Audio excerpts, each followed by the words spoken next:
அன்பார்ந்த எனதருமை யூடியூப் நேயர்களுக்கு வணக்கம். இதோ ஒரு முக்கியமான பதிவு தான். துடைப்பம் என்று சொல்லக்கூடிய விளக்குமாறு. இது எல்லாரும் நம்ம என்ன சொல்லலாம்னா, ஒரு பொருள் இல்லாத நேரத்தில் தான் அதோடைய உண்மையான சொரூபம் தெரியும், உண்மையான நிலை தெரியும். இப்போ பல்ல என்ன சொல்லலாம்னா, ஒரு ஏதாவது என்ன சொல்லலாம்னா, சாப்பிட்டுட்டு இருக்கும்போது ஒரு ஏதோ ஒன்று உள்ள நுழைஞ்சிச்சுன்னா ஒரு சின்ன துரும்ப தேடுவோம், எப்படியாச்சும் குத்தி எடுத்துடணும்.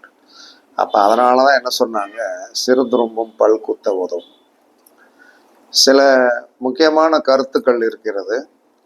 அந்த கருத்துக்களை நம்மளுடைய முன்னோர்கள் ரொம்ப விவரமாக சொல்லி வச்சாங்க. அந்த ரொம்ப விவரமாக சொல்லி வச்சாலும் என்ன சொல்லலாம்னா, அதில் நுணுக்கங்கள் இருந்தது. அதை நம்ம காலப்போக்கில் என்ன சொன்னோம்னா, வெஸ்டர்ன் ஸ்டைலில் நம்ம மாறினதுனால, நம்ம வெஸ்டர்ன் ஸ்டைலில் மாறிட்டோம். அப்போ அந்த வெஸ்டர்ன் ஸ்டைலில் மாறினதுனால என்ன நடந்துச்சு அப்படின்னா, வேலை செய்ய மாட்டேங்குச்சு. நம்மளுடைய இந்திய நாட்டோடைய சீதோசன நிலைக்கு தக்கனதான் நம்மளுடைய உடல். நீங்கள் எங்கே பிறந்தீங்களோ அந்த இடத்திற்குண்டான சூழ்நிலையில் தான் இன்று வரை உடம்பு இருக்கிறது. அதில் மாற்றம்லாம் நீங்கள் பண்ணவே முடியாது. 20 வயசு வரைக்கும் நீங்கள் என்ன சாப்பிட்டீங்களோ அதுதான் உங்களுடைய வாழ்க்கையில் கடைசி வரைக்கும் நீங்கள் செயல்படுத்த வேண்டிய ஒரு விஷயம். காலத்தால் நீங்கள் என்ன சொல்லலாம்னா, புரோட்டா, சப்பாத்தி இதெல்லாம் நீங்கள் சாப்பிட்டுட்டீங்க, ஆனால் நீங்கள் நோயோடு இருந்தீங்க. இப்போ எங்களுடைய காலத்தில் என்ன சொல்லலாம்னா, தினை சோறு, குதிரைவாளி சோறு, தினை தோசை, குதிரைவாளி தோசை. என்னுடைய எங்களுடைய காட்டில் விளைந்ததை அந்த காலத்தில் அதை தினைச்சோறு இருந்தது. அதற்கடுத்து என்ன சொல்லலாம்னா குதிரைவாளி சோறு இருந்தது, சாப்பிட்ருக்கோம். அந்த ஹெல்த் இன்னும் இருக்குது. குறிப்பிட்ட காலத்துக்கு பிறகு அரிசி பலகாரங்கள் எல்லாம் வித்தியாசமாக மாறினதுனால என்ன ஆச்சுன்னா, 38 வயதிற்கு பிறகு உடலில் பிணிப்பீடைகள் அண்டிவிட்டது. அப்போ பிணிப்பீடைகள் அண்டிவிட்டு என்ன சொன்னான்னா, ரொம்ப என்ன சொன்னா, உடலில் சோர்வுகள், கை கால் உளைச்சல்லாம் இருந்தது. அப்போ 60 வயதிலும் 20 வயதாக இருப்பதற்கு என்ன வழிங்கிறது தான் 60 வயது இருக்கிறவங்க என்ன சொல்லலாம்னா கடைப்பிடிக்கணும். இதில் ஒரு முக்கியமான கருத்தை சொல்லிட்டு, முக்கியமான கருத்து இதில் ஒன்று இருக்குது. வீடியோவை தள்ளாமல் பார்த்தா எல்லாருக்குமே நல்லது. தள்ளிட்டு பார்த்தீங்கன்னா ஒன்றுமே பண்ண முடியாது. அப்போ பொறுக்கணும், எதையுமே பொறுக்கணும், 4 கருத்தை சொல்லணும்.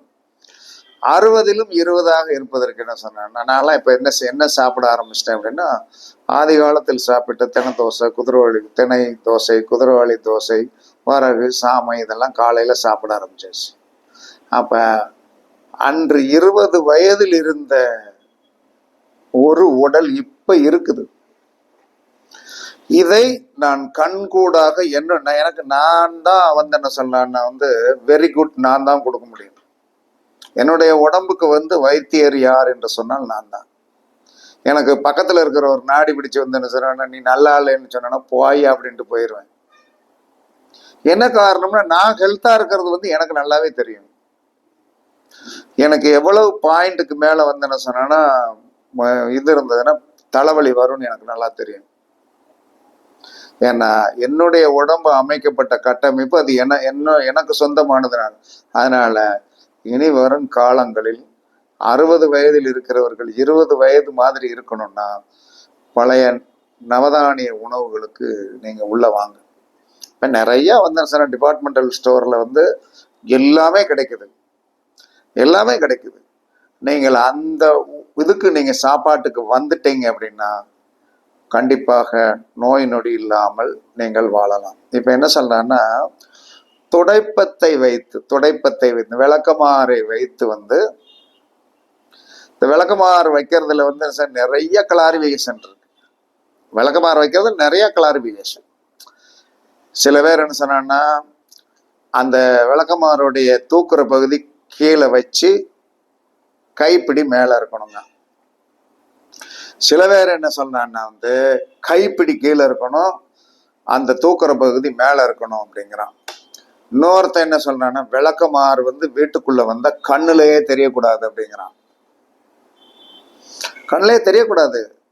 அப்படி இருந்தால் உங்களுக்கு வந்து பொருளாதார வலிமை நிறையாக இருக்கும், பொருளாதாரம் சேரும் அப்படிங்கிற சொன்ன அது உண்மையான, அது ஒரு விதத்தில் உண்மைதான்.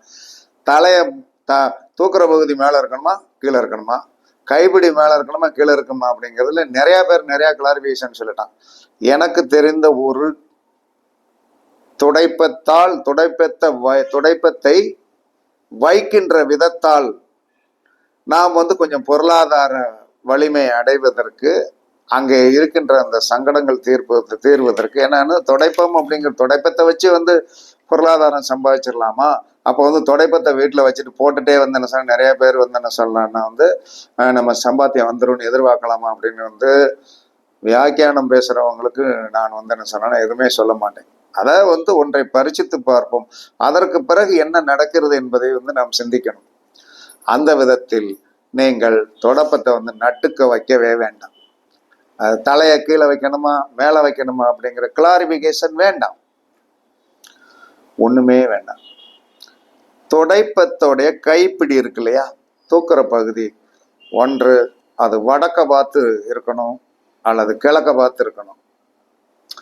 ஒன்று வடக்க பார்த்து போடுங்க அல்லது கிழக்க பார்த்து போடுங்க. துடைப்பத்தோடைய கைப்பிடி வடக்கு என்று சொல்லக்கூடிய குபேரனை பார்த்து இருக்கணும் அல்லது கிழக்கு என்று சொல்லக்கூடிய இந்திரனை பார்த்து இருக்கணும். இதை போட்டு பாருங்க.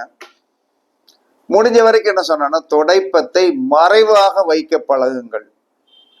துடைப்பத்தை வந்து மறைவா வைக்கணும். அப்ப துடைப்பத்தை மறைவாக வைக்கின்றதை வந்து இது நம்மளுடைய ஜோதிட துறையில வந்து என்ன சொல்றான்னா, அவர் இப்ப இறந்துட்டார், அந்த நபர் இறந்துட்டார். அவருடைய காலச்சக்கரத்தோடைய இது சிறு வயது, இறந்து போயிட்டார். அப்ப அவர் சொன்னது துடைப்பத்தை மறைவாக வையுங்கள்.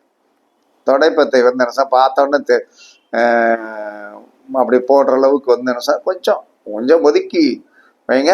ஆனால் துடைப்பத்தோடைய கைப்பிடி வடக்கு பார்த்து போடணும் அல்லது கிழக்கு பார்த்து போடணும்.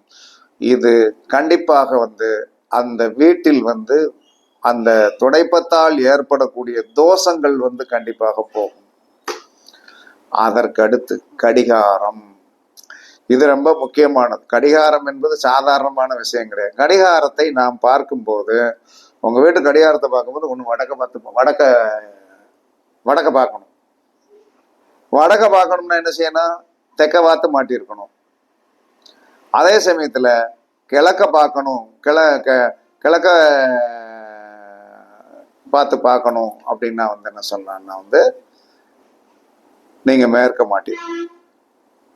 அப்ப கடிகாரத்துடைய திசைகள் வந்து என்ன சொன்னான்னா வந்து எப்பயுமே நீங்க பார்க்கும்போது வடக்க பார்த்து பார்த்தீங்கன்னா அங்க கடிகாரம் இருக்கணும், கிழக்க பார்த்தீங்கன்னா வந்து அங்க ஒரு கடிகாரம் இருக்கணும். ஏன்னா கிழக்கு என்பது இந்திரன், வடக்கு என்பது என்ன சொன்னா குபேரன்.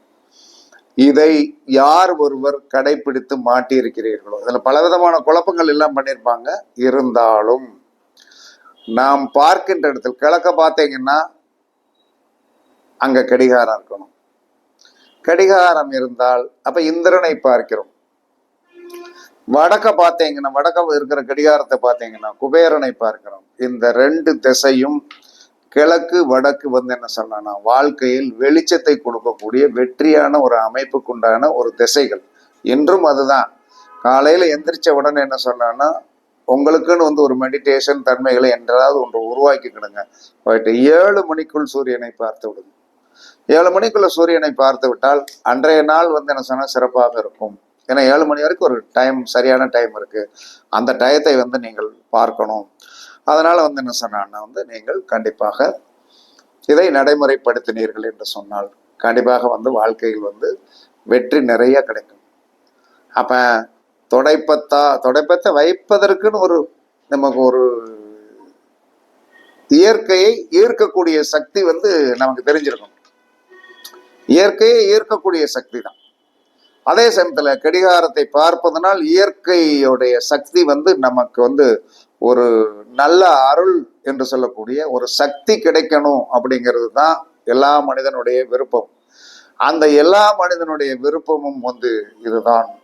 அதனால எல்லா மனிதர்களுமே நீங்கள் செய்ய வேண்டிய அற்புதமான விஷயம் வந்து என்ன சொன்னா வந்து தொடைப்பத்தை படுக்கையிலே வைங்க. அதோடைய கைப்பிடி வடக்கு அல்லது கிழக்கு பார்த்து இருக்கிற மாதிரி வைங்க. தொடைப்பத்தை முடிந்தவரை மறைவான இடத்தில் வைங்க. ஆனால் திசை கிழக்கு வடக்கு தான், கைப்பிடி மட்டும். கடிகாரம் வடக்க பார்க்கணும். வடக்க வந்து நம்ம பார்த்தோம்னா வடக்கு திசையை பார்த்து அங்கே கடிகாரம் இருக்கணும், மணியை பார்க்கறது. கிழக்கு திசையை பார்க்கணும். கிழக்கு திசையை பார்க்கும்போது இது இந்த ஆங்கிளில் நீங்கள் கடிகாரத்தை மாட்டுங்கள். கண்டிப்பாக வந்து என்ன சொல்லணும், நீங்கள் போகின்ற காரியம் எப்பயுமே மணியை பார்த்துட்டு தான் போவோம். எத்தனை மணி ஆச்சு, 10:30 ஆச்சா, 11 ஆச்சா, லேட் ஆகி போச்சு அப்படின்னு சொல்லிட்டு கூடிய ஒரு மனோநிலையில் தான் நம்ம எல்லாரும் போவோம். அதனால கண்டிப்பாக இந்த அற்புதமான விஷயத்தை வந்து என்ன சொல்லலாம்னா வந்து இது சாதாரணமாக நினைச்சிடாதீங்க. இதுக்குள்ள வந்து என்ன சொல்லலாம், கண்டிப்பாக வெற்றி இருக்கிறது என்பதற்காக இந்த வீடியோவை போடுறோம். கண்டிப்பாக எல்லாரும் பரிசித்து பாருங்கள். கண்டிப்பாக வெற்றி கிடைக்க வாழ்த்துக்கள் கூறி உங்களிடமிருந்து விடைபெறுவது சிப்பிப்பாறை ஜோதிடர் சாதி ராகவன் ஜெயபாலாஜி. சுகமே சொல்க, சுகமே சொல்க. வாழ்க வளமுடன், வாழ்க வளமுடன். வணக்கம், வணக்கம், வணக்கம், வணக்கம், வணக்கம்.